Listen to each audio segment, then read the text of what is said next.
Rain hammered the cracked asphalt as Daniel slid a handwritten note under a stranger's wiper blade, giving away the last safe parking space he had for miles. By dawn, 50 gleaming Teslas idled in front of his tiny rental, their silent engines humming a question that would change everything he thought he knew about kindness and fate. Before we dive in, tell us where in the world you're watching from, and don't forget to hit subscribe, because tomorrow's story will absolutely blow your mind. The wind howled like a restless animal as Daniel steered his battered sedan through the swirling lake-effect snow. Midnight had come and gone, but the streets of Cleveland still glowed faintly under the orange haze of street lamps smudged by the storm. He'd worked a double shift in the hospital cafeteria, and every muscle in his back ached. The heater wheezed, barely keeping the cold at bay, and in the rearview mirror he caught a glimpse of his 6-year-old daughter Lily, fast asleep. Her small mittened hand clutched the faded stuffed fox she insisted on carrying everywhere. The quiet rise and fall of her breath was the only soft thing in a world turned hard by ice and hours of work. As he turned onto their block, the sight of an empty space right in front of their apartment building felt like a miracle. The rest of the street was a jagged sea of snowdrifts and buried cars. But this one rectangle had been cleared, as if waiting just for him. He eased the car forward, grateful for a small victory at the end of a grinding day. The tires crunched in a way that promised an easy morning. He could almost taste the warmth of the apartment, the simple relief of peeling off damp boots and laying Lily in her bed without waking her. Then, a set of headlights flared in his side mirror, slicing through the curtain of falling snow. He slowed instinctively and watched as an aging minivan struggled toward the curb, its engine rattling like an old kettle. Inside, he could just make out the silhouette of an elderly woman. The vehicle pulled alongside and rocked gently to a stop, the driver's door opening with painful slowness. A thin figure emerged, bracing against the wind, one gloved hand fumbling for a walker in the back seat. Daniel's heart tightened. He'd spent the evening ladling soup for nurses and orderlies who wore the same tired look he carried now, but this woman's movements had a fragility that cut through his exhaustion. She fought the gusts with quiet determination, her shoulders hunched against the cold. For a moment he pictured his late wife, Mia, on one of her bad days toward the end, when even a few steps across the living room felt like scaling a mountain. He imagined someone showing her kindness when he couldn't be there. The thought burned through the fog of fatigue. He looked back at Lily, still sleeping in a small world of dreams, and something settled inside him. Without giving himself time to debate, he shifted into reverse, the car lurching gently back into the street. Snowflakes streaked past the windshield as he maneuvered out of the spot he had almost claimed. He pulled up alongside the minivan and rolled down his window, the cold rushing in sharp and clean. The woman turned toward the sound, her eyes startled behind frosted glasses. "Ma'am," he called, pitching his voice over the wind, "take that space." It's closer to the entrance. For a beat, she simply stared, the walker steadying her small frame. Then she offered a hesitant nod, a polite smile barely visible beneath her scarf. There was no time for more. Daniel found a place half a block away where the snow was piled high and the curb was barely visible. The tires slipped twice before gripping. He killed the engine and sat for a moment, letting the quiet fill the car. Lily stirred faintly but didn't wake. Daniel reached for the notepad he kept in the glove compartment, mostly used for grocery lists and reminders, and tore off a sheet. With stiff fingers he scrawled, "Please take this spot. Stay warm. D and L." He stepped back into the storm, boots sinking ankle deep, and walked to the empty space now holding the old minivan. The windshield was crusted with snow. He brushed a clear patch with his sleeve and slid the note beneath the wiper blade, making sure it wouldn't blow away. The woman was already inside her building, lights glowing faintly in the lobby. He didn't expect thanks and didn't need any. The act itself felt like a small promise to the memory of Mia, a way to keep kindness alive in a world that too often forgot it. By the time he returned to his car, his jeans were soaked at the cuffs and his breath came in white bursts. He lifted Lily carefully from her seat, her head settling on his shoulder, warm and heavy. The apartment was dim and silent when he unlocked the door. He laid Lily in bed without waking her, her fox tucked safely under the blanket. Only then did he let the fatigue crash in, a slow tide of weariness. The heater clicked on and the windows rattled as the storm thickened outside. Somewhere across town, unknown to him, the elderly woman he had helped, Margaret Chen, sat at her kitchen table sipping tea and rereading the note, her heart stirred in ways she hadn't felt in years. She would call her son Victor in the morning, telling him of a stranger who gave up warmth for someone he didn't know. Daniel knew none of that. To him, it was just another long day ending in quiet sacrifice. Yet, in the silence of that winter night, a single sheet of paper beneath a windshield wiper began a story that would ripple far beyond one snowy street, setting in motion a chain of generosity that neither fatigue nor distance could ever bury. Morning crept in pale and heavy, the kind of Cleveland gray that presses against the windows and makes every sound feel muffled. Daniel's shoulders ached from lifting pots and trays through 2 back-to-back shifts, but Lily's small voice in the kitchen, singing softly to her stuffed fox, kept him moving. He pulled on boots still crusted with last night's snow and grabbed the grocery bags he'd left in the hall. The stairs felt longer than usual. Outside, the storm had barely paused. Unplowed drifts buried the sidewalks in a churned white sea. Each step through the snow was a slow push, grocery bags swinging, cold air cutting through the seams of his coat. The landlord's voice startled him as he reached the entrance. Mr. Kellerman stood on the stoop, wrapped in a thick scarf that smelled faintly of cigars. "Morning, Daniel. Need to talk about last month's rent," he said, trying for casual but landing closer to sharp. Daniel adjusted the grocery bags and nodded. "I'm working on it." Just a few more days. The older man's sigh puffed into the cold. Few more days was last week. Then he softened, glancing at Lily's window above. "Just don't make me chase you, all right?" Daniel promised quietly, and moved on. Inside the apartment, the air was warmer, thick with the scent of oatmeal and coffee. He set down the groceries and pulled out a pack of carrots and a small jar of peanut butter. His phone buzzed on the counter. Bank alert. He didn't need to read the number to know it was bad. A negative balance, red digits glaring. For a moment he stood still, the hum of the refrigerator filling the silence. Then he exhaled, rolled his shoulders, and turned toward the little figure now tugging at his sleeve. "Daddy, are we rich yet?" Lily asked with a grin that made the question sound like a game. Daniel laughed, dropping a carrot slice into her bowl. "Depends how you count rich," he said, and began humming a tune from a cartoon she loved. As he packed her lunch, he whispered about the invisible parking fairy, who must have cleared a space just for them the night before, turning the quiet decision he'd made in the storm into a bedtime quality joke. Lily giggled, mouthful of oatmeal, and the room lightened. Across town, the morning carried a different kind of stillness. In a glass-walled penthouse kitchen overlooking the frozen lake, Margaret Chen poured steaming jasmine tea and recounted her late-night encounter to her son. She described the young father, who backed out of the only cleared spot, and the note she found on her windshield. "Please take this spot. Stay warm. D and L." Her voice softened over the words, and for a moment the vast apartment felt small and human. Victor Chen listened, fingers paused over his tablet. Numbers and quarterly forecasts usually consumed him, but something in his mother's tone, the way gratitude settled between her words, pulled him closer. He asked to see the note. Margaret slid it across the table, still creased and faintly damp. Victor studied the handwriting, the plain sincerity of it, and felt an old memory stir.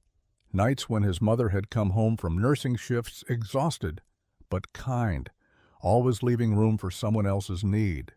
He didn't announce his decision. He simply tapped his earpiece and spoke to his head of logistics, his voice measured and quiet. "Find the man who left that note." discreetly. There was a brief pause on the line, then a soft acknowledgement. Victor returned the note to his mother and reached for his tea, but his mind was already running along different tracks, routes and records, license plates and security feeds, driven by something warmer than business. By late morning, Daniel was trudging back through the snow, Lily's laughter carrying over the crunch of his boots. Two worlds moved in parallel, one of bills and negative balances, another of wealth and hidden influence. Neither knew the other fully, yet both were already bending toward an inevitable crossing, set in motion by a single choice made in the dark and cold. Victor moved like someone accustomed to quiet power. After breakfast with his mother, he stepped into his study, a glass-walled room that overlooked the frozen lake like a watchtower. The morning light barely broke through the low clouds, silvering the surface of his desk where a single sheet of paper lay, the handwritten note his mother had given him. He touched it with the care of something rare. A message this simple and uncalculated did not belong to the world he usually navigated. He tapped a discreet line on his phone. Within minutes, a handful of trusted staff were on a secure video link.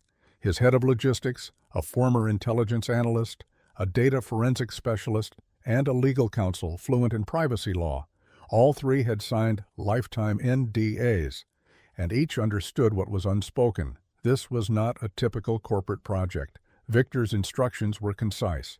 Check nearby traffic cameras, cross-reference parking permits, examine overnight plow schedules, but leave no trace. No intrusion, no fear, he repeated, his voice soft but final. He wanted the truth, not disruption. As his team began their search, feeds flickered across encrypted screens.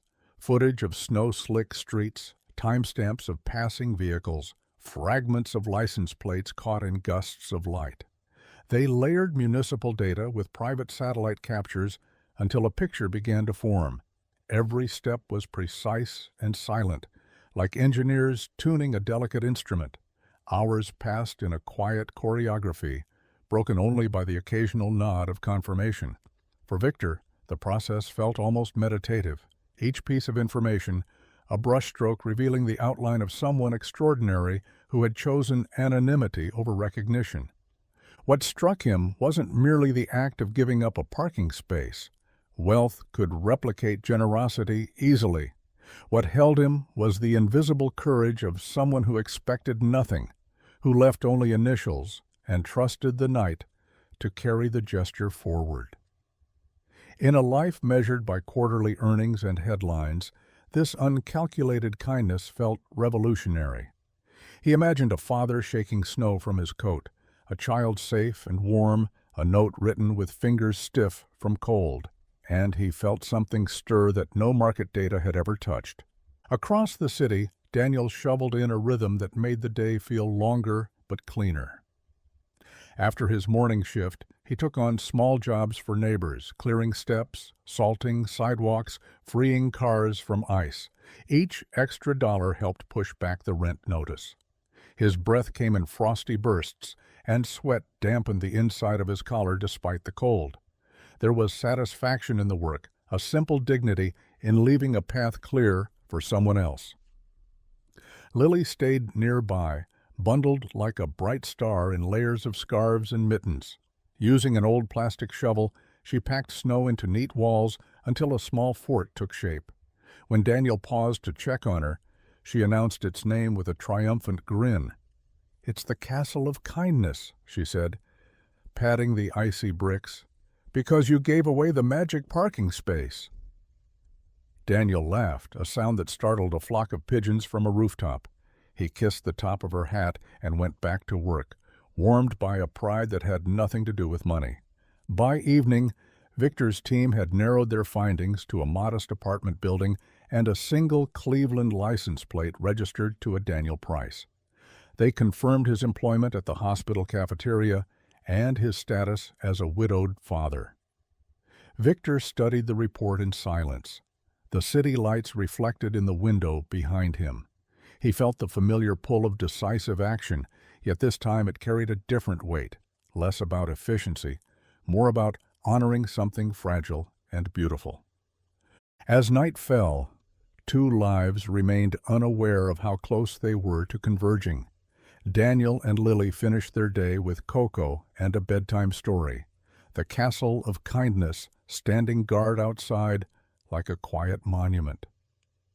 Victor closed his laptop and rested a hand on the folded note, sensing that what began as a single act of thoughtfulness was already reshaping more than one life. In the hush of that winter evening, a vast tech empire and a small family on a snowy street were bound together by a choice made in silence, the first threads of a story neither could yet see. Snow kept falling long after the sun disappeared, softening the city into a quiet that felt almost weightless. By the time Daniel left the hospital and trudged back to his car, the streetlights were halos in the flurries. He brushed a thick layer of powder from the windshield and froze when his glove brushed something dry. A small cream-colored card sat tucked beneath the wiper, edges crisp despite the damp air.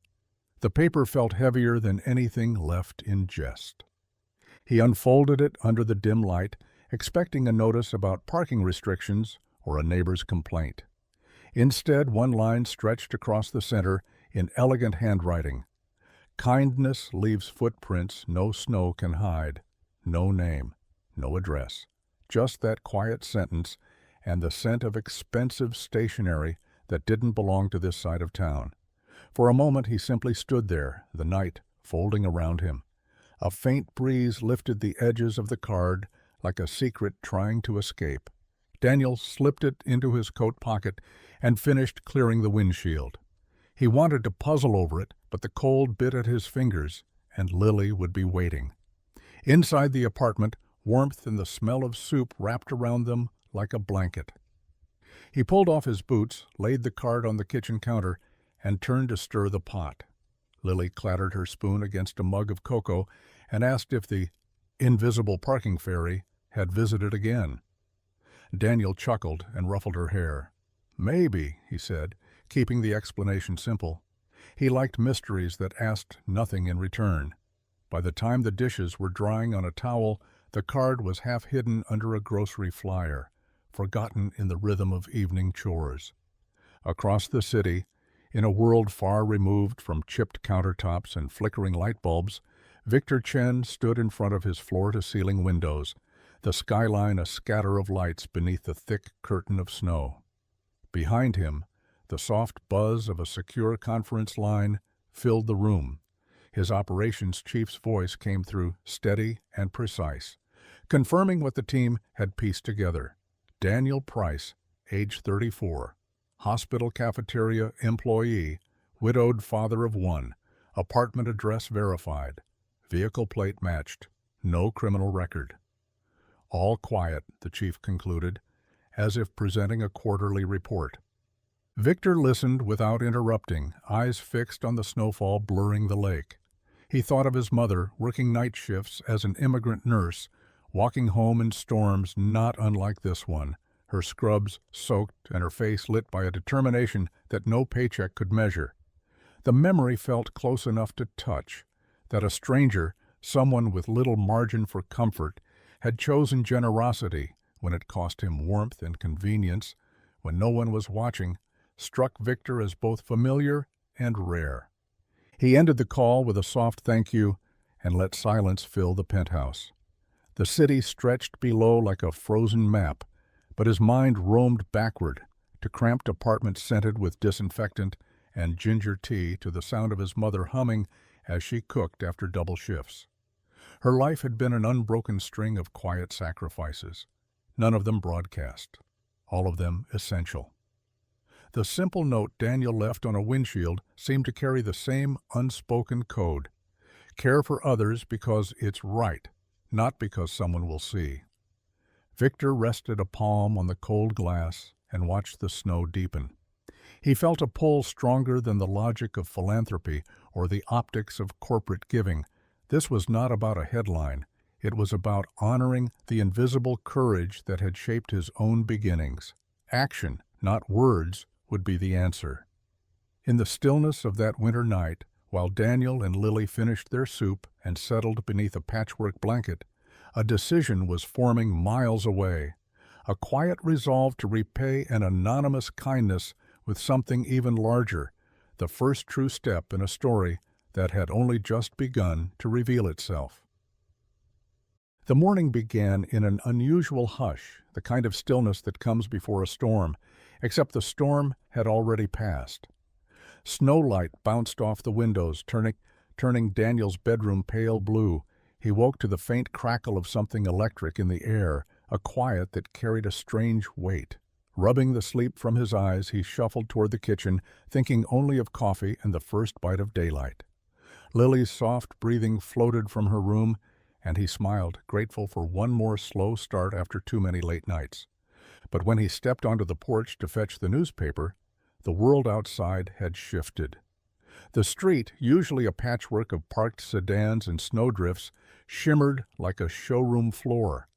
50 cars, sleek, matte silver, each wearing a wide blue ribbon that caught the weak winter sun, stood in perfect formation along both curbs. Their windshields gleamed like mirrors. For a moment Daniel thought he was still half dreaming. The air smelled faintly of new paint and cold metal, a scent he'd only encountered in distant dealership lots. He pulled his coat tighter and stepped into the snow. No tire tracks disturbed the street, no engines idled. It was as if the convoy had materialized out of thin air. A faint whir overhead drew his gaze upward to a small drone gliding silently, camera blinking. Its lens tilted to catch the neat geometry of silver hoods and blue ribbons, the morning light slicing across the roofs like a blade. The scene felt curated, deliberate, yet no one stood nearby to claim it. Daniel's first thought was of a marketing stunt, some elaborate launch for a car company with a flair for spectacle. Cleveland wasn't the kind of place for such gestures, but what else made sense? He stepped carefully down the porch steps, the cold biting through his socks, and found a single envelope resting against the welcome mat. Thick paper, the same expensive weight as the card from the night before. His name wasn't on it. Inside, written in a hand both elegant and spare, were 10 words that froze him more than the weather. One good space deserves another. Choose freely. V. The letter trembled between his fingers. Around him the street was beginning to stir. Curtains fluttered, doors cracked open. A neighbor in a robe stepped out and stopped mid-step, phone already rising. Another followed, whispering to someone inside. Soon more people appeared, their breath visible in the icy air, voices rising in overlapping disbelief. Is this real? Did you see 50 of them? Someone laughed like it was a joke too big to grasp. The drone drifted higher, capturing their astonishment. Behind him, Lily's small feet pattered across the hallway. She burst onto the porch still in her pajamas, her cheeks pink from sleep. "Daddy," she squealed, pointing at the rows of silver. "Look at all the spaceships." Her wonder cracked through the surreal quiet, and for a heartbeat the world felt like a fairy tale staged just for her. She hopped from foot to foot in the snow, arms stretched wide as if she could hug the entire scene. Daniel barely noticed the first media van until its tires hissed to a stop at the corner, camera crew spilling out. Another followed within minutes.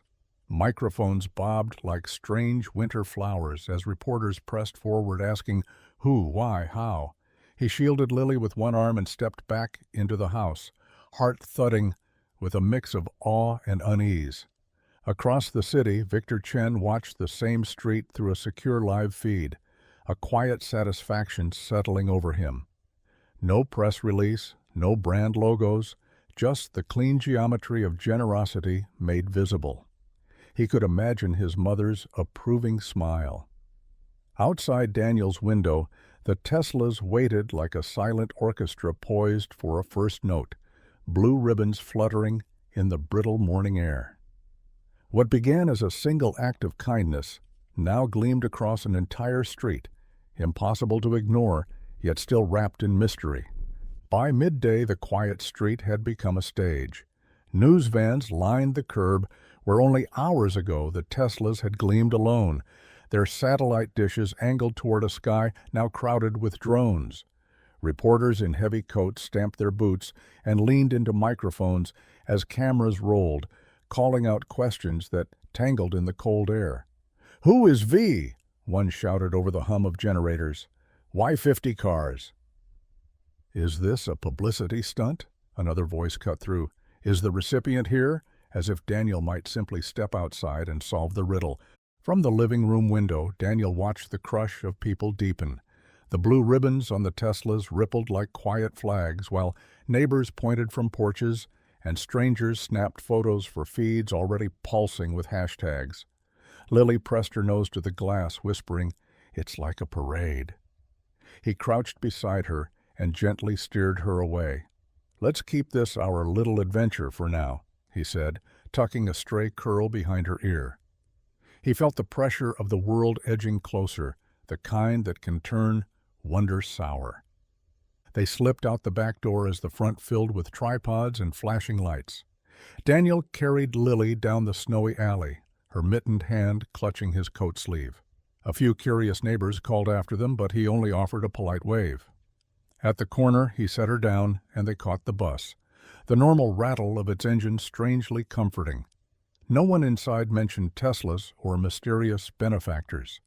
By the time he reached the hospital cafeteria for his shift, his phone buzzed like a live wire. Texts stacked in frantic succession, co-workers sharing news links, grainy photos of his street, screenshots of trending headlines. "Is that your block?" one read. Another. "Are you famous now?" Some messages were pure speculation. Talk of viral marketing campaigns or hidden camera shows, while others brimmed with half-serious theories about secret admirers or crypto-millionaires. He set the phone face down on the counter and tied his apron, choosing the quiet of routine over the noise of speculation. Yet beneath the chatter, a steady certainty lived in him. He replayed the memory of sliding that simple note under a stranger's wiper blade, the small warmth of doing something right with no one watching, the feeling that had stirred then, the quiet integrity of an unrecorded kindness, matched the one rising in him now. Whatever the Teslas meant, whoever V was, it wasn't a prank. It carried the same deliberate grace he'd felt in the storm. Across town, Victor Chen followed the unfolding scene through a wall of screens in his private office. Multiple live feeds showed every angle of the street, reporters pacing, neighbors gesturing, the silent cars holding their perfect formation. He read a brief update from his operations chief confirming Daniel's movements, the discreet exit with his daughter, the quiet arrival at work. Satisfied, he issued calm instructions. Ensure he isn't cornered or overwhelmed. No interviews forced. No contact beyond kindness. His voice held the weight of someone used to being obeyed without question, but tonight it carried something gentler, almost protective. Victor lingered by the glass window as snow began again, soft and unhurried. He thought of his mother coming home in the early mornings of his childhood, too tired for conversation, but never too tired for care.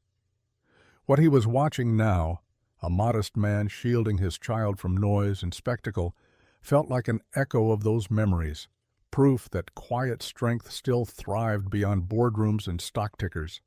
He closed the feed and let the city lights blur, content to let the story breathe on its own.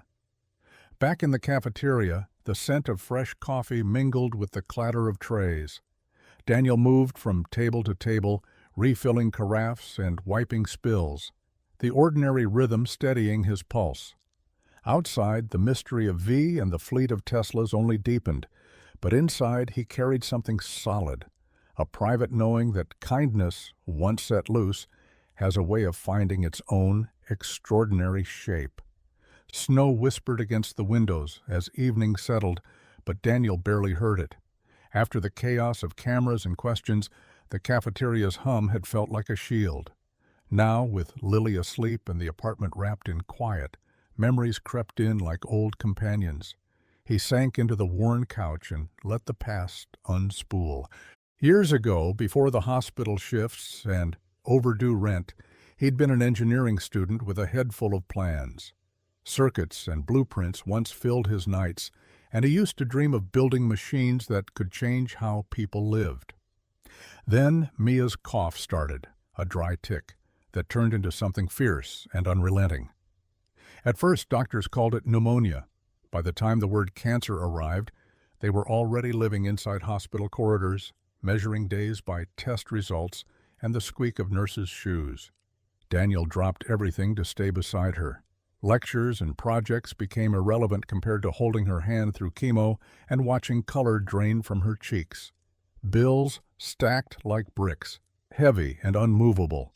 He worked double shifts at a grocery warehouse, then in the hospital cafeteria, trading sleep for enough to keep insurance alive. When Mia's hair fell out, he shaved his own to make her laugh. When she wept from pain, he whispered stories of the life they'd still build, even as he felt it slipping away. She died on a rainy Thursday just after dawn. Lily was barely 2 and still woke in the night, calling for her mother. Daniel learned to cook one-handed while cradling a crying child, to stretch dollars until they frayed. He turned grief into quiet habits, packing lunches with care, checking on neighbors, giving small things without expectation. Kindness became not a choice but a survival instinct, something to keep the dark from swallowing them whole. He never saw it as charity, never attached a price. It was simply the way life ought to move, hand to hand, unseen but vital. Across the city, Victor sat alone in a room of glass and steel, the lights of Cleveland scattered below like fallen stars. He too drifted backward. Before boardrooms and IPOS, he'd been a boy trailing behind his mother through the icy dawn as she left one nursing shift for another. He remembered the smell of disinfectant on her coat and the soft Mandarin lullabies she hummed while counting coins for rent. He remembered the subtle glances at grocery stores when her accent caught or when her badge marked her as someone from somewhere else. Discrimination came in small cuts, landlords doubting credit, supervisors questioning her education, but she never complained. Victor learned early to calculate everything: how many hours she could work without collapsing, how many scholarships he needed to escape the narrow margins of their life. He built his empire on precision and relentless effort, but the core of it, what he rarely spoke of, was forged watching his mother bend without breaking. Her sacrifices were quiet mathematics of love. 2 men in different corners of the city, both shaped by the silent labor of women who refused to give in. Daniel carried grief like a steady heartbeat. Victor carried ambition, sharpened by memory. Neither sought recognition, and neither realized that these invisible histories were already tugging them toward each other. Daniel looked at the sleeping shape of his daughter, the faint rise and fall beneath a patchwork blanket, and felt the same vow he'd made on the morning Mia died, to live with open hands, even when the world felt closed. Victor pressed his forehead against the window and felt a softer vow stir. Wealth meant nothing if it couldn't honor the strength that had raised him. In different rooms, under the same falling snow, both men carried scars that quietly matched, an unspoken kinship waiting to be named. The boardroom's glass walls reflected the winter dusk like dark water, a sleek aquarium of power where every surface gleamed and every word usually landed like a calculation. Tonight, tension pulsed through the air in a way Victor hadn't felt in years. Around the long table, executives scrolled through headlines on glowing tablets. Mysterious Tesla fleet appears on Cleveland Street. Who is V? 50 cars, 0 explanation. Stock analysts were already guessing at motives, weaving speculation into the company's future, as if the morning's quiet act were just another market event. Victor let the voices rise. Some argued in clipped tones about liability. What if one of the cars caused an accident? Others worried about precedent. This invites endless requests, a director said, her words as precise as her tailored jacket. If we give to one, how do we say no to the next 1,000? A CFO leaned forward, face sharp with worry. Shareholders will see this as reckless philanthropy.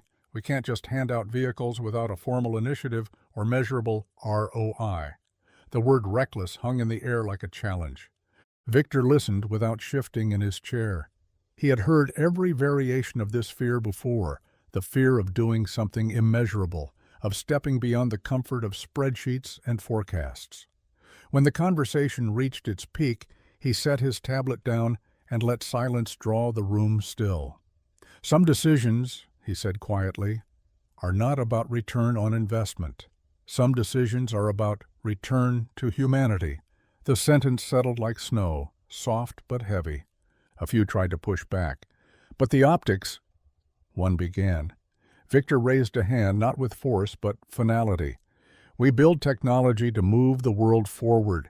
If we can't also move it toward kindness, then what are we really building?" The words carried the weight of a man who had built an empire, but never forgotten the narrow apartments of his youth, or the scent of his mother's long shifts. He outlined a plan with a clarity that left no room for debate.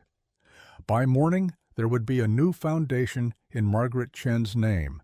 Its first mission, the Kindness Fleet, a program to identify unsung local heroes, nurses, teachers, neighbors who gave more than they had, and provide them with vehicles and support, no strings attached.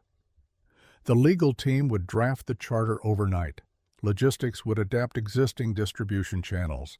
Financing would come directly from Victor's personal holdings. Beyond the company's ledger, a statement that some acts belong outside quarterly balance sheets. The room shifted from protest to stunned quiet. A senior strategist, once skeptical, found herself nodding despite instinct.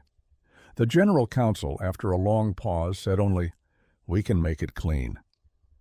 Around the table, resistance softened, as if people were remembering something older than profit, something they might have believed in once. Outside the headquarters, the story of the silver Teslas was already bending public imagination.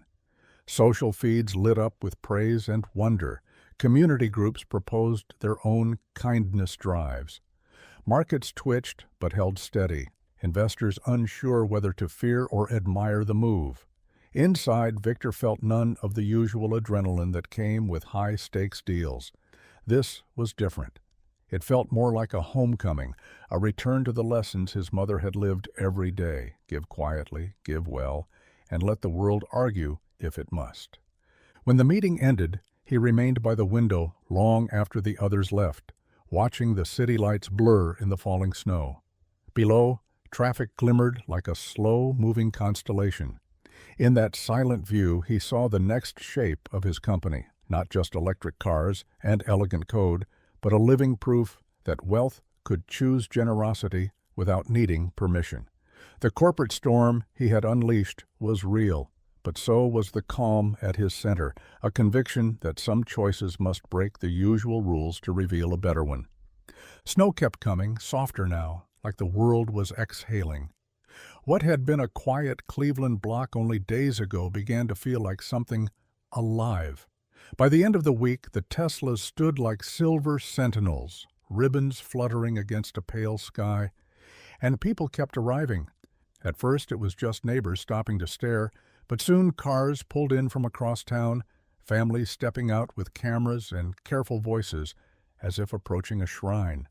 Someone posted a photo with the caption, "Parking Spot Kindness," and within hours the hashtag caught fire, first citywide, then across the country. Screens lit with stories of small, unrecorded generosity, rent secretly paid, groceries left on porches, driveways shoveled before dawn. The street outside Daniel's window became a quiet proof that goodness, once seeded, spreads like light through glass. Neighbors who'd only nodded before began knocking on doors. Strangers showed up with casseroles steaming in foil pans or thermoses of coffee for whoever was out shoveling. One retired couple brought jars of homemade jam for the hero of the parking lot, though Daniel insisted he wasn't one. Kids from blocks away sledded down snowbanks and left paper hearts on the Tesla's windshields.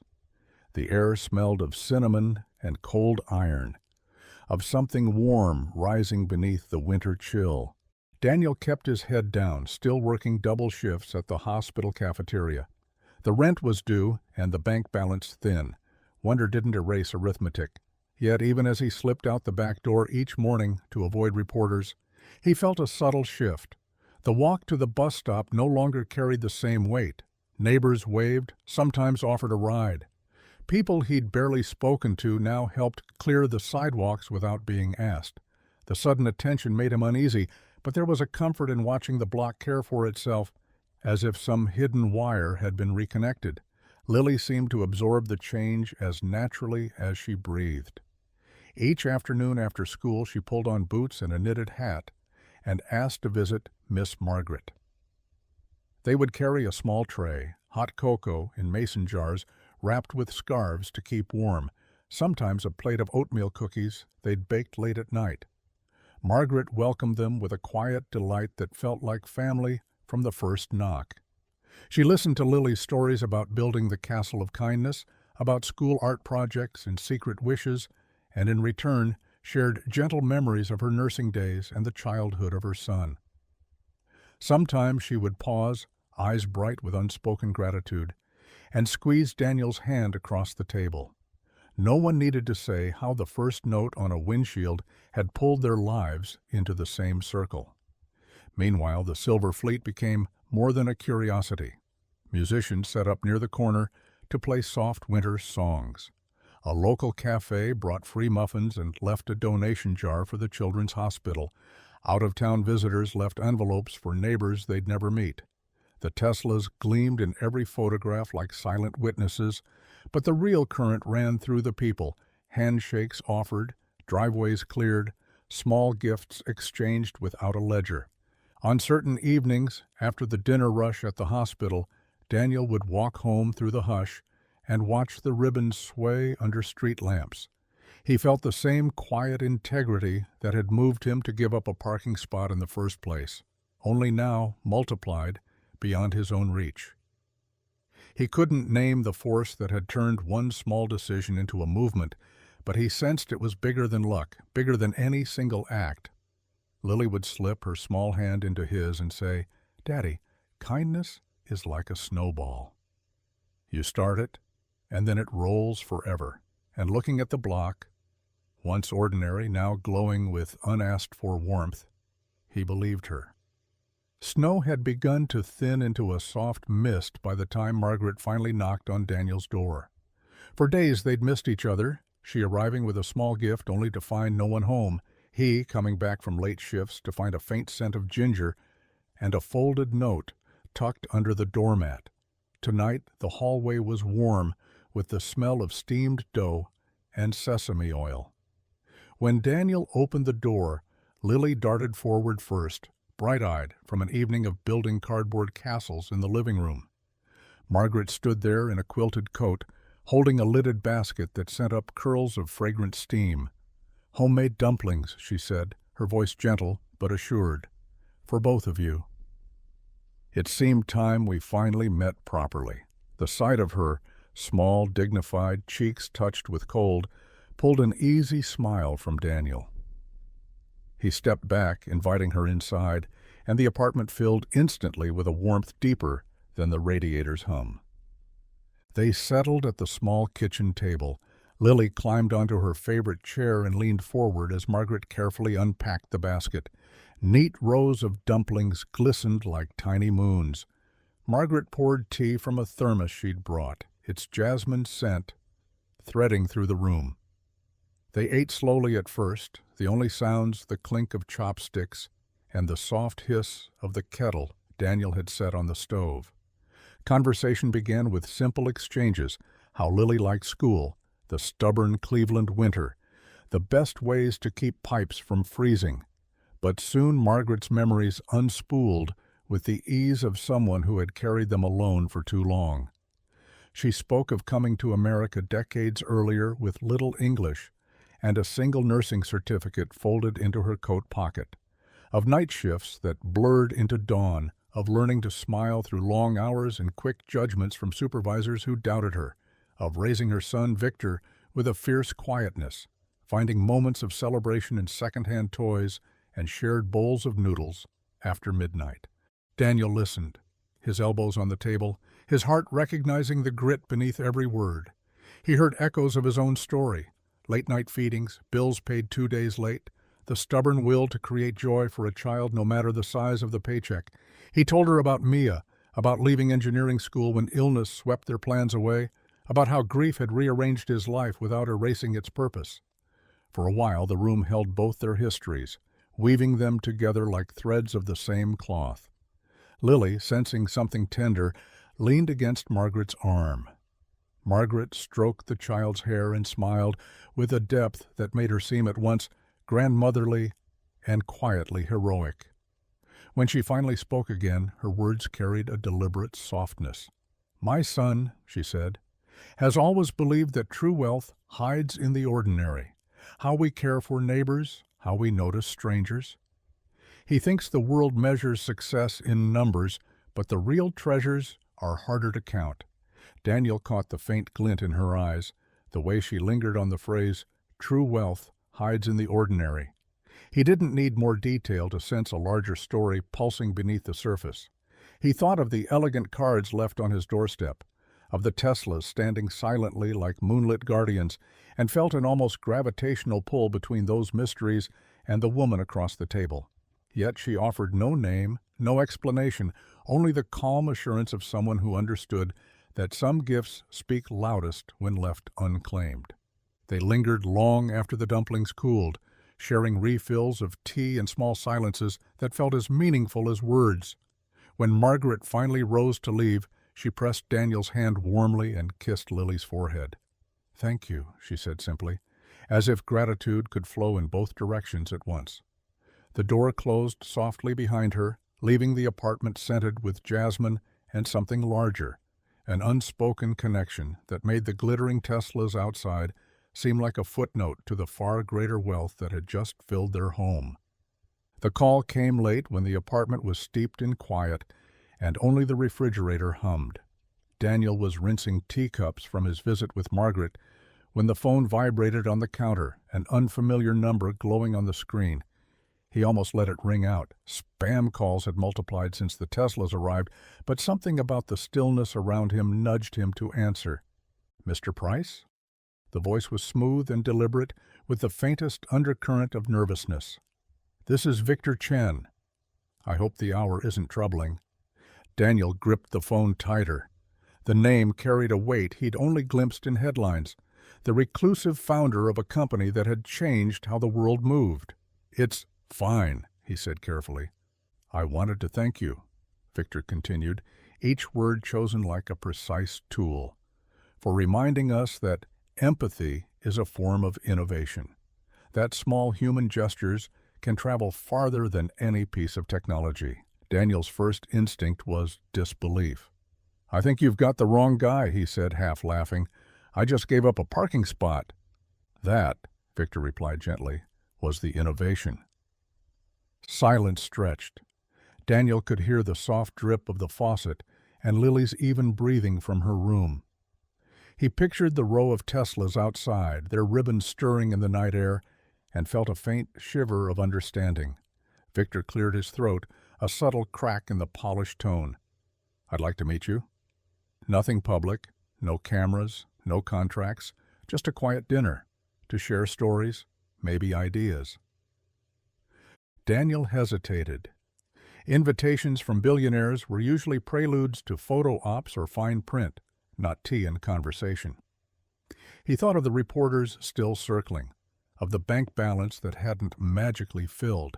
He also thought of how much he valued the anonymity of what had started all this. "I'm not sure," he said finally. "I'm just trying to keep life steady for my daughter." There was a pause on the line, not of irritation, but of patience. "I understand," Victor said softly. "If you decide no, nothing changes. The gift stands, no conditions." Daniel set the phone on speaker and rubbed his eyes. The door to Lily's room opened with a small creak, and she padded in, hair tousled from sleep. "Who's that?" she whispered. "A man who wants to say thank you," Daniel answered. She tilted her head, thinking, then climbed onto his lap and pressed her ear to the phone. Maybe he just wants to be kind too, she said, the words bright with a child's clarity. Something in that simple sentence unlocked Daniel's reluctance. He picked up the phone again. "All right," he said, exhaling. "A quiet dinner, but no reporters." "No reporters," Victor promised. There was a trace of relief in his voice, as if he'd been holding his breath. They settled on a small neighborhood restaurant known more for its pot roast than its polish. No reservations required.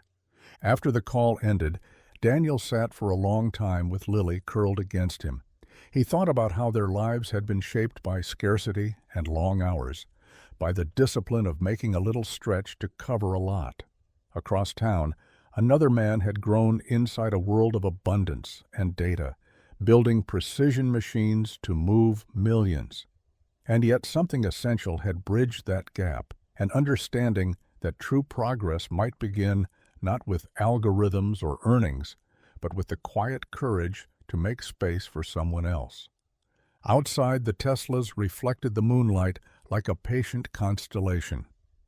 Daniel imagined Victor looking at his own skyline, perhaps feeling the same quiet recognition.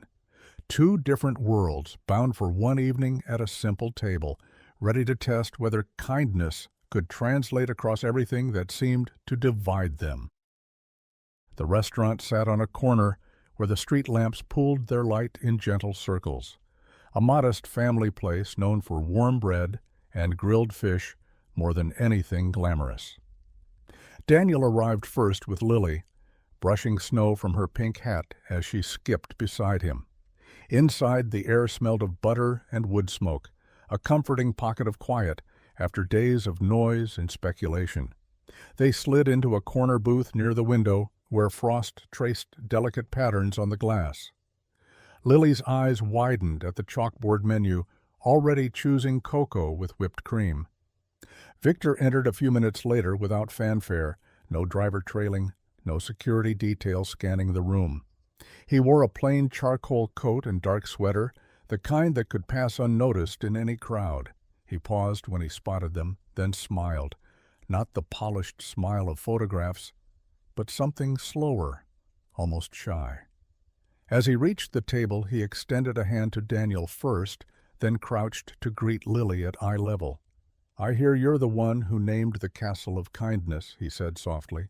She giggled, half hiding behind her father's sleeve. When the waitress came, they ordered simply, grilled fish for the adults, macaroni and cocoa for Lily. For a while the talk stayed light, weather that refused to quit the secret to keeping bread dough soft in winter. But as plates arrived and the room's other diners sank into their own conversations, something in the quiet opened a deeper door. Victor rested his hands around a mug of tea and spoke of early mornings with his mother in a cramped apartment, of translating bills and bank forms. When he was barely a teenager, of building a company that grew faster than he ever imagined. "People think success is freedom," he said, his gaze steady on the steam rising from his cup. "But sometimes it feels like a house with no doors. Every choice is watched, every word weighed. I wanted to give my mother peace. Instead, I built something that follows me everywhere." The confession lingered, delicate and unguarded. Daniel listened, the memory of hospital nights and grocery shifts threading through his own silence. "I know a different kind of trap," he answered finally. He spoke of leaving engineering school when Mia fell ill, of debts that grew no matter how many double shifts he worked, of holding his daughter at night while wondering if kindness still had a place in a world that often rewarded only speed and profit. "Some days I fear we're forgetting how to care for each other when no one is counting," he said. "That's why I wrote that note." It wasn't big. It just felt necessary. Victor nodded, the corners of his eyes softening. "Necessary things rarely look big at the start," he murmured. Lily sipped her cocoa and drew shapes in the condensation on the window, occasionally chiming in with a question about Victor's favorite dessert or whether he had a pet when he was little. Each interruption lightened the air, and each answer, he once had a stubborn cat named Lantern, wove a subtle thread of ordinary life through their conversation. By the time plates were cleared, the booth felt less like a meeting and more like a small refuge. They spoke of books that had stayed with them, of the quiet satisfaction of fixing something by hand, of what it meant to raise a child who believed in goodness without proof. Victor promised no contracts, and Daniel asked for nothing beyond the chance to keep their lives simple. What they found, sitting across from each other, as the snow began again outside, was an unexpected symmetry. Two men shaped by different worlds, yet carrying the same devotion to unseen kindness. When they finally stood to leave, Lily sleepily leaning on her father's shoulder, Victor clasped Daniel's hand with a grip that felt more like understanding than agreement. No cameras flashed, no headlines were written. But something lasting had been set in motion at that modest corner table. A partnership not built on wealth or invention, but on the quiet certainty that humanity, at its best, begins with the courage to care when no one is keeping score. The next afternoon carried a thin winter sun, bright but cold, when Victor called again. His voice, as measured as ever, held a quiet warmth that no longer surprised Daniel. He spoke of the kindness fleet now taking shape beyond the headlines, a program meant to find everyday heroes and give them what the world rarely did, recognition without conditions. Then came the invitation, soft but direct. "I'd like you to help guide it," Victor said, not as a face for cameras, but as someone who understands why a simple note on a windshield can change everything. Daniel leaned against the kitchen counter, the smell of simmering soup rising behind him. The idea felt both impossible and strangely fitting. A part of him quickened at the thought of helping kindness travel farther than a single street, but another part tightened like a knot. "I'm no expert," he said after a long pause. "I don't know philanthropy or strategy. I just gave up a parking spot." "That's exactly why I'm asking," Victor replied. "This isn't about strategy. It's about instinct, about the kind of quiet that builds trust."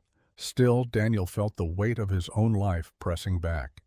The hospital cafeteria, with its steady hours and familiar clatter, wasn't glamorous. But it anchored him. It paid the rent, kept Lily in new boots each winter, and left space for simple routines like bedtime stories and Saturday pancakes.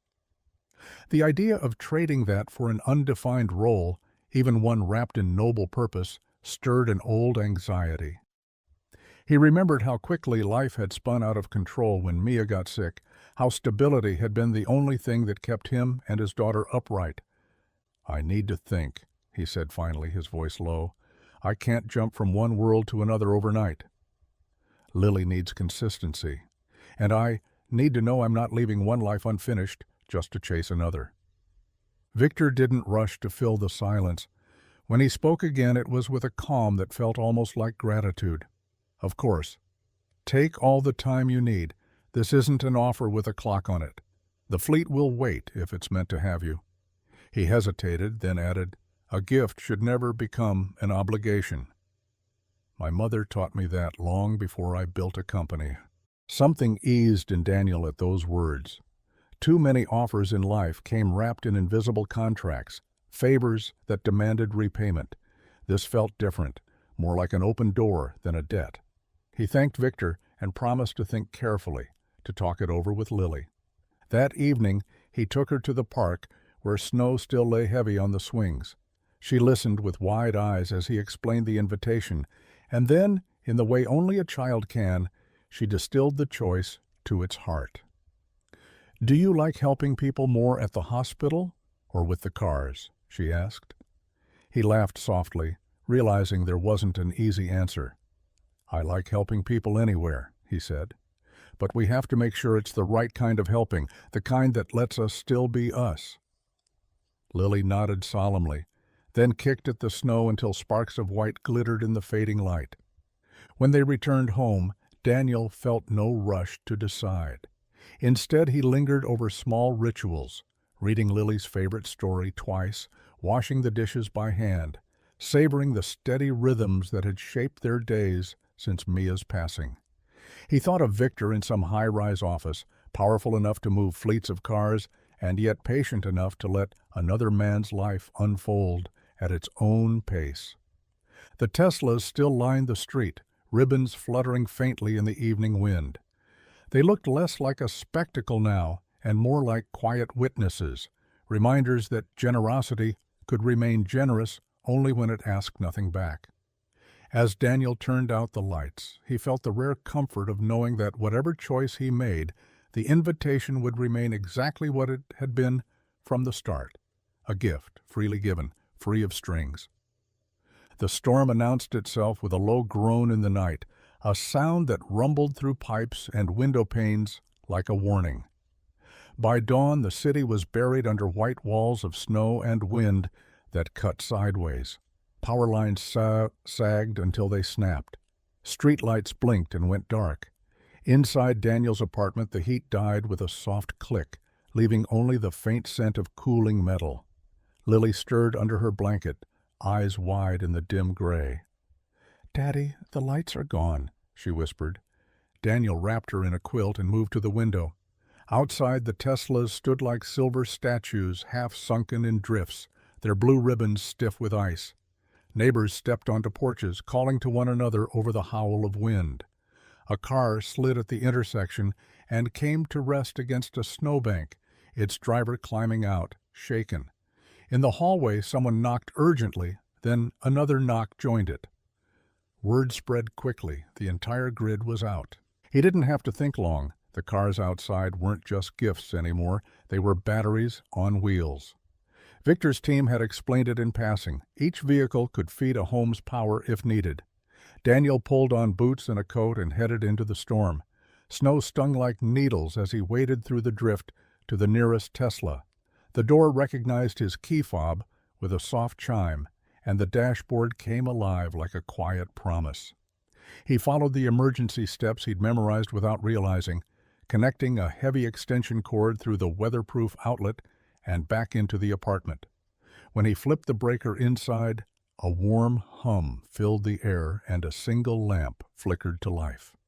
Neighbors crowded the doorway, faces lit with relief.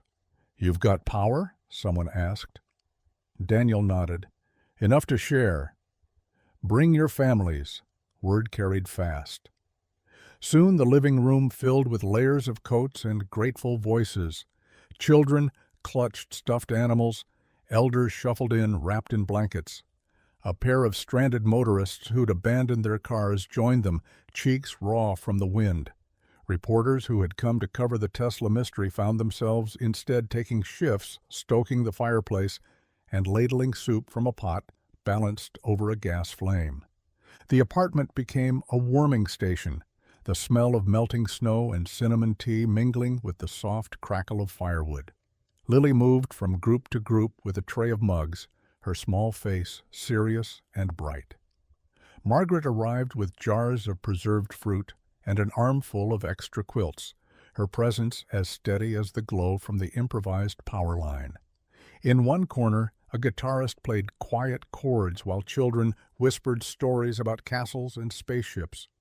Outside, the storm roared, but inside something stronger held.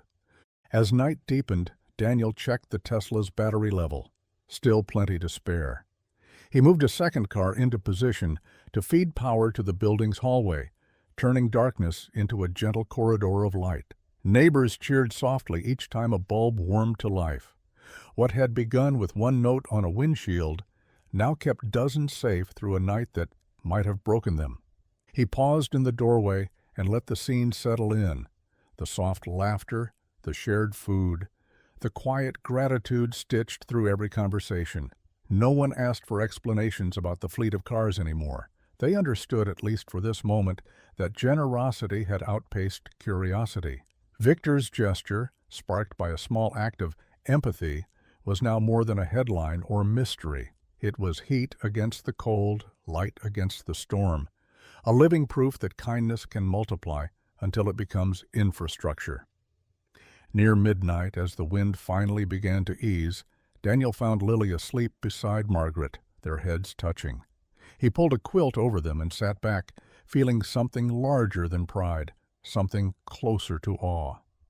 A single choice made on a snowy night had become a force strong enough to keep a community alive. Outside, the silver cars glowed faintly under the moon's first reappearance, silent as ever, but their quiet power had turned into the heartbeat of the entire block. By the time the city thawed and the power grid hummed back to life, the story had already outrun the snow. Satellite trucks still dotted the street, but now their coverage carried a new title that flashed across screens from Cleveland to Cape Town: The Tesla Miracle. Clips of the blizzard night looped on morning shows, neighbors wrapped in quilts around Daniel's fireplace, children giggling over mugs of cocoa, silver cars glowing like patient lanterns. Commentators debated whether it was art, philanthropy, or the beginning of a new social movement. Hashtags multiplied like sparks. Hashtag kindness fleet. Hashtag one good space. Hashtag everyday hero. Soon stories began to surface from far beyond Ohio. In Atlanta, a grocery clerk quietly paid off the layaway balances of a dozen families, leaving notes that quoted the line found on Margaret's first card: "Kindness leaves footprints no snow can hide." In a mountain town in Japan, a small logistics company donated a fleet of electric vans to rural clinics cut off by winter roads. Teenagers in Toronto formed shovel brigades, clearing the sidewalks of entire neighborhoods before dawn. A bakery in Lisbon closed early one evening, only to open its doors free of charge, serving bread to refugees and tagging the gesture hashtag Tesla Miracle. Reporters tracked these ripples with the fascination of people watching a stone skip endlessly across water. Economists called it an unquantifiable stimulus of goodwill. Sociologists described a contagion of compassion. Yet in the quiet of his modest apartment, Daniel moved through the same steady routines: cooking breakfast for Lily, clocking in at the hospital cafeteria, reading bedtime stories that smelled of library paper and cocoa. Interview requests piled up, morning shows, podcasts, even an offer from a streaming platform for a documentary. Daniel declined most with a polite note of thanks. He wasn't looking to become a symbol or a brand. What he had done that snowy night was too ordinary and too personal to be turned into a spectacle. But when a local community center invited him to speak about ordinary people with extraordinary hearts, he agreed. The gathering was small, folding chairs in a room that smelled faintly of chalk and coffee. Standing at the front, Daniel felt the familiar flutter of nerves, but also a quiet conviction. He told the story plainly: the late shift, the single cleared parking space, the old woman with a walker, the impulse to step back. "Kindness doesn't start with wealth," he said, his voice steady. "It starts when you notice someone and decide their comfort matters as much as your own. You don't need Teslas to prove it. You just need the courage to let someone else go first." When he finished, the room held a long silence before breaking into warm applause. Meanwhile, Victor watched the worldwide response unfold with a restrained satisfaction. Reports reached him of copycat programs from other tech firms, of mayors proposing kindness credits instead of tax breaks, of school children starting projects to track acts of generosity. The movement was becoming something no foundation could fully manage, and he liked it that way. "Let it stay messy," he told his staff. "That's how you know it's alive." At night, Daniel sometimes scrolled through the flood of stories: farmers sharing seed with struggling neighbors, a bus driver who used his own savings to keep a route free for a week, an airline pilot who personally covered a stranded family's hotel bill and felt a quiet awe. None of these people knew him, and yet a thread ran through every headline. The same invisible current that had guided his hand when he left that first note. The Teslas still lined the street, though a few had already gone to new homes chosen by the foundation. Blue ribbons flapped softly in the late winter wind, but their meaning had expanded beyond steel and electricity. What began as a single gesture on a snowy night had widened into something borderless, proof that the smallest decision, a moment of stepping back so someone else could step forward, can tilt the world toward generosity. Daniel didn't need to measure the reach of that change to believe in it. Each morning when he walked Lily to school and saw neighbors sharing shovels and smiles, he knew that the ripples were still moving, still bending the culture toward a quieter, deeper kind of wealth. Winter loosened its grip slowly, trading icy gusts for thin streams of meltwater that sang along gutters. Weeks had passed since the storm, and the street where the Teslas first appeared had settled into a new kind of normal. Neighbors still waved more warmly, children still left handmade hearts on car windows, but the daily rhythm returned. Buses hissed, coffee brewed, and the world remembered how to be ordinary again. Daniel found comfort in that steadiness. He kept to his early mornings at the hospital cafeteria, the clatter of trays and smell of fresh bread grounding him after the whirlwind of headlines and visitors. Yet each night, when Lily fell asleep with a book under her pillow, the decision he'd been postponing rose again.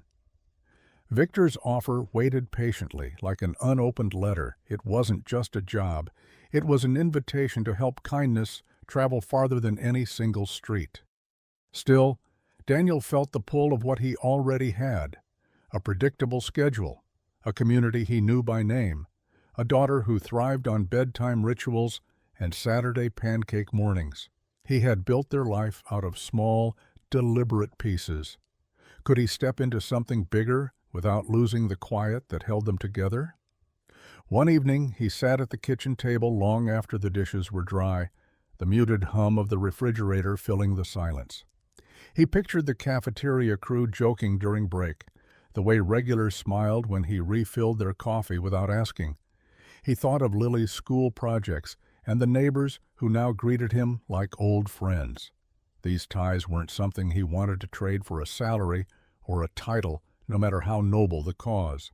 But another thought kept returning: the power of a single act, proven again and again since the night of the parking spot. Maybe he didn't have to choose between staying small and reaching farther. Maybe both could exist if he insisted on it. The next morning he called Victor. Snow still patched the sidewalks, but a shy sun cut through the clouds as he spoke. "I want to help," he said, "but I need to keep the life I've built for Lily. I'd like to work part-time, stay at the hospital, stay rooted here. I don't want to become a symbol or spend my days in boardrooms. I just want to keep doing good quietly." There was a pause on the line, not of surprise, but of respect. Then Victor's voice came, warm and certain. "That's exactly the kind of balance I hoped for." The kindness fleet isn't about extracting people from their lives. It's about deepening those lives. We can build the role around you: flexible hours, local base, even a scholarship plan for Lily when the time comes. Relief moved through Daniel like warmth after a long walk in the cold. He thanked Victor, feeling for the first time that this wasn't a leap away from his life, but an expansion of it. They talked through practical details: remote check-ins, community visits, time to keep his hospital shifts. Victor ended the call with quiet conviction. "Your life is already the message. We just want to help it travel." Weeks later, the foundation launched its first national kindness drive. Stories poured in from small towns and big cities: teachers paying for students' meals, neighbors turning garages into free libraries, strangers covering medical bills in secret. Daniel became the quiet ambassador of this movement, visiting schools and community centers without fanfare, listening more than he spoke. Cameras came, but he kept them at a respectful distance, sharing simple words when asked: "Everyone has a kindness to give. Start where you stand." At home, nothing essential changed. He still packed Lily's lunch each morning and brewed the same strong coffee before his early shift. But as he walked to work, he carried the knowledge that their ordinary life now touched countless others. The Teslas outside slowly went to new homes, yet their silent message remained. Daniel had chosen a path where generosity and everyday life could coexist, proving that service doesn't need spectacle and that the future can be built one quiet act at a time. Spring arrived as if poured from a slow, patient hand. The last sheets of ice retreated into gutters, and crocuses pushed through the softening soil like tiny declarations of hope. Daniel walked home from an early shift beneath trees just beginning to green, carrying a letter embossed with the Kindness Fleet's logo. Inside, Victor had written with his characteristic brevity, but a warmth that lingered beyond the words. The foundation, he explained, would launch a new scholarship fund in honor of two women whose quiet strength had shaped everything, Margaret Chen and Mia Price. It would provide full tuition and living support for children who had lost a parent or for those whose families worked in caregiving professions. Their love, the letter read, deserves to travel as far as any fleet of cars. Daniel read the note twice, standing in the kitchen where Mia had once hummed lullabies while cooking soup. The recognition stirred something deeper than gratitude. It felt as though two separate histories, his and Victor's, had been woven into a single fabric, each thread visible, none diminished. He thought of Mia's gentle laugh, of Margaret's tireless nights as a nurse, and felt their spirits leaning toward each other across the invisible bridge of memory. A few days later, Margaret invited Daniel and Lily to help her begin a memorial garden in the small courtyard behind her building. They arrived with trowels and packets of seeds, lavender for remembrance, marigolds for resilience, and a young cherry tree whose blossoms would one day paint the air with pink each spring. The soil was cool and dark, smelling of rain and renewal. Lily knelt beside Margaret, her small hands careful as they pressed seeds into the earth. "For my mom," she said softly. Margaret added, "and for every night shift that built a morning." Together they planted rows of color that would take months to reveal themselves, but already the space felt transformed, alive with a quiet promise. As they worked, the world beyond their courtyard kept moving. The Kindness Fleet stretched across oceans now, electric vans delivering medical supplies in rural Kenya, solar-powered shuttles ferrying children to school in snowy Norwegian villages, small fleets serving island clinics in the Philippines. News outlets chronicled the expansion with awe, but Victor remained steadfast in his message. The core of the mission was still the simple, local act. Each international launch began with a single story, like Daniel's, a person noticing a need and choosing to give up something for someone else. In Cleveland, the original street still carried the heartbeat of that first winter. Neighbors continued to shovel for one another and share meals in quiet rotation. New friendships formed that had nothing to do with Teslas and everything to do with trust built in the dark of a storm. On warm evenings, Daniel and Lily strolled past the remaining silver cars, now fewer but still present. Their blue ribbons faded to soft gray. Each vehicle had become less a spectacle and more a symbol, a reminder that abundance can begin with a single choice to step back. Daniel felt it most clearly one late afternoon as he watched Lily and Margaret water the new cherry tree.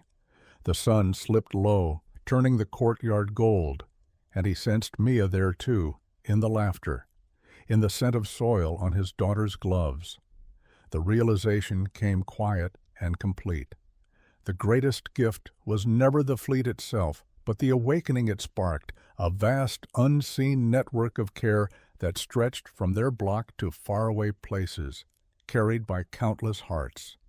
He thought of strangers clearing sidewalks before dawn, of students starting kindness drives in distant schools, of the scholarship fund that would lift children he would never meet.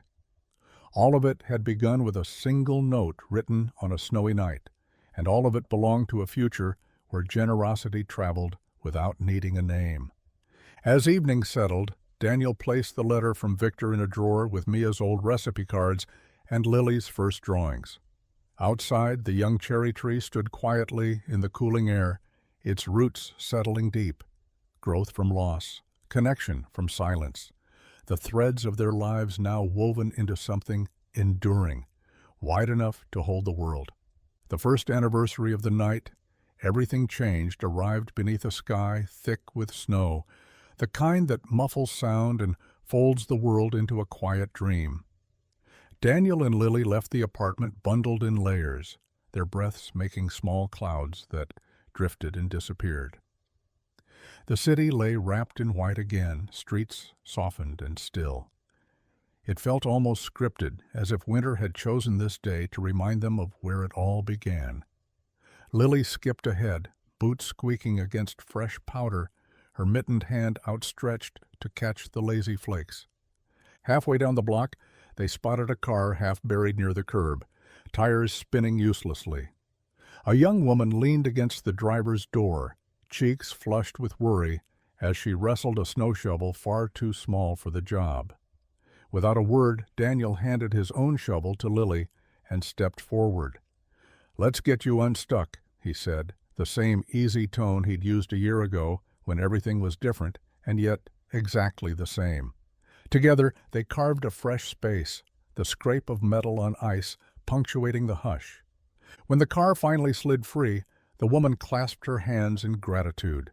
"You don't know what this means," she said, breathless with relief. Daniel only smiled and waved off thanks, moving instead to the windshield. From his coat pocket he pulled a folded card he'd written before they left home, an instinct now like carrying a wallet. In neat block letters it read, "Stay warm. The world is kinder than it seems." He tucked it beneath the wiper, pressing it firmly so the wind wouldn't steal it. Lily watched with a knowing grin. "Like last year," she whispered, remembering the night of the invisible parking ferry that had begun everything. Daniel felt a warmth deeper than the wool scarf around his neck. "Kindness should never stay still," he said, brushing snow from her hat. They continued down the street as the evening deepened, their footprints quickly filling with new flakes. The neighborhood glowed with small signs of the year gone by. The memorial garden behind Margaret's building now slept beneath a white blanket, but the cherry tree stood taller, its bare branches already holding the promise of spring blossoms. Lights twinkled in windows where neighbors once huddled through the blackout, friendships still alive in the easy waves and shared shovels. A few Teslas remained as quiet guardians, their faded ribbons a gentle reminder of the miracle that had sparked it all. Farther along, Daniel paused to look back. Snow blurred the world into soft shapes, and in the distance, headlights flared, two beams cutting through the haze, growing brighter, then dimming as a car slowed. For a heartbeat, he imagined another story beginning there, someone pausing, making a choice as small and infinite as the one he had made that first night. He smiled at the thought that generosity might be spreading even now, unseen and unstoppable. The past year had carried more than he could measure. The scholarship fund in Margaret and Mia's names, the kindness fleet stretching across oceans, letters from strangers whose own acts of quiet bravery had blossomed after hearing the tale of a single parking spot. But none of that felt as real as the simple truth of this moment, his daughter's hand in his, the cold air alive with possibility, the knowledge that kindness needed no headlines to endure. As they turned toward home, the snow thickened again, erasing their trail almost as soon as they made it. Daniel tightened his grip on Lily's small mitten and let the silence speak. The world was still wide and unpredictable, but he had learned that a single decision, humble and unseen, could ripple through time and hearts without end. Behind them, the stranger drove away, the note safe beneath the wiper, and somewhere beyond the curtain of falling white, a fresh chapter of kindness was already beginning. If this story warmed your heart, share it with someone who could use a spark of hope today, and don't forget to hit subscribe so you never miss the next journey of quiet kindness waiting to unfold.